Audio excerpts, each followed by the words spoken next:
It's Apex Expo 2022 in San Diego. I'm joined by Todd from Austin American Technology. Thanks for coming over. Absolutely, thanks for having me.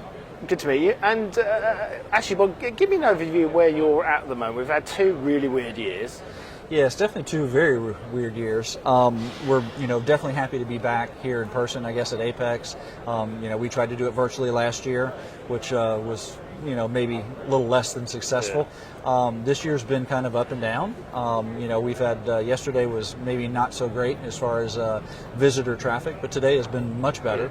So pretty happy about that. Yeah. As a business, trying to navigate through these past 2 years has been very interesting as well. But oddly enough, we have maintained. We really kind of maintained our business in 2020, and 2021 we actually had an uptick. So we're pretty happy. That's good.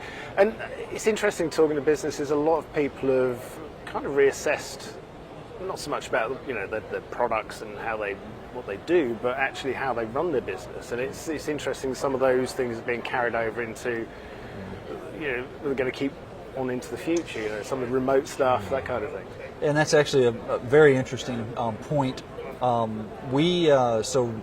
At AAT, we made the decision during COVID in 2020 to kind of change the way we did business, in the sense that we were tired of the same old, even if it was a Zoom meeting, but going through a PowerPoint presentation, clicking through something and just reading to people. And we ended up kind of reaching out and going out on a limb, at least in my opinion, and hiring. So we reached out and we hired a new business development manager back in 2020. And who had a lot of experience in marketing. One of the first things he did when he came in is he says, these PowerPoint presentations are just ridiculous. We need to go live. We need to go Zoom. So we invested, considerable amount of money in lighting, in camera, in microphones, in switchers and things like that to be able to actually go 100% virtual. Yeah. So we have, and I really kind of attribute that to our success in 2021, was that we were able to kind of not skip a beat, and you couldn't come to a show like this and actually exhibit equipment, but we were able to do it every day in our demo room. Yeah. So we could get as many people as we needed to on a live Zoom call. We'd fire up the machine, go through front, back, maintenance, everything else, how it worked, and sometimes we'd even do testing. So we could actually do live testing with their parts. We'd go straight from the machine to visual inspection under a microscope, which would go straight to the screen. All of that. So it's been definitely different, but we've been so successful at it, we see absolutely no reason of changing that. Yeah. It's excellent, isn't it? I mean, it's weird. It's often when we're faced with adversity like that people who can will innovate, won't they? Absolutely. Come up with something and actually improve what they do and what they can offer. Very true. I mean, these shows are great though for those sort of kind of that water cooler moment where you can actually chat to people around issues, not necessarily the core business issues, isn't it? And I guess also seeing what the competition is doing. Right.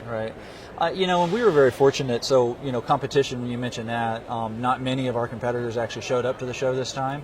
Now we actually didn't bring any equipment. We made that decision kind of late in the game, and once again, because we know that we can always do it virtually. So it was really more about trying to see people, meet people and talk to people, and then also, setting up those virtual demonstrations down the road. Yeah. So it's been definitely a little interesting. This year. Yeah. Have you brought anything new to the show? I mean, we had plans to bring an updated, we'll call it, one of our stencil cleaners is something that we've been building since 1988.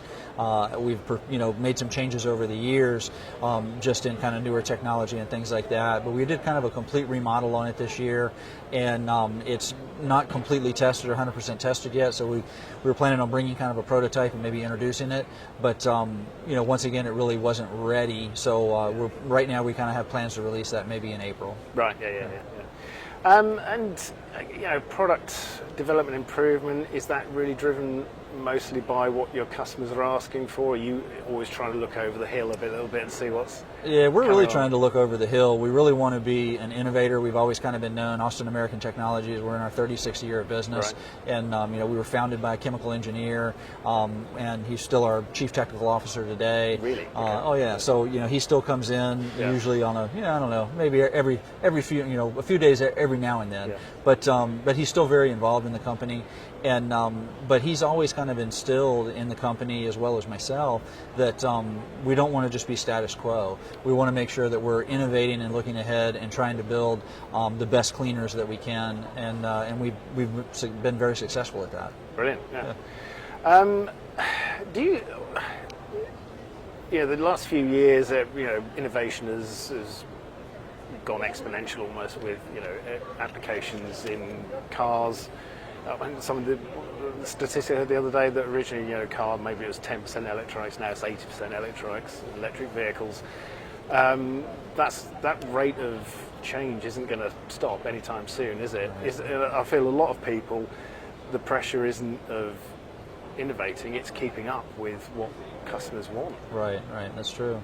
The interesting thing that we find with the automotive industry, for one, is that, they are becoming more electronic, but how it affects our business in cleaning, remarkably, the automotive industry is actually one of the industries that is still behind the times, and they don't clean their boards. Right. So even though you would think they would need to be reliable, they are coming around to some stuff, anything, braking systems, things like that, are definitely being cleaned to make sure they're reliable. But, we're still, they're kind of on the fence of that stuff is still disposable. So, if it fails, like your garage door opener, you just go buy a new one. So, if your stereo fails in your car, really not an issue, you just buy a new one. Yeah. But hopefully the safety systems are definitely going that way. Yeah. And we're banking on that. We think that there's a whole lot of advancement in that technology, and of course they're going to, it needs to be reliable, it needs to work, so they're going to have to clean it. Yeah.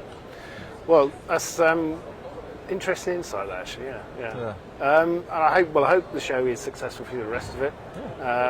And down the line there'll be other ones we come to, and it's going to, once the country opens up properly, it's going to be a lot different, hopefully, isn't it? Yeah, absolutely. And we'll hopefully see you here next year again. Yeah, we'll definitely be here. Thanks for spending time talking to us. You betcha. Thank you for having me. Thank you. Thanks.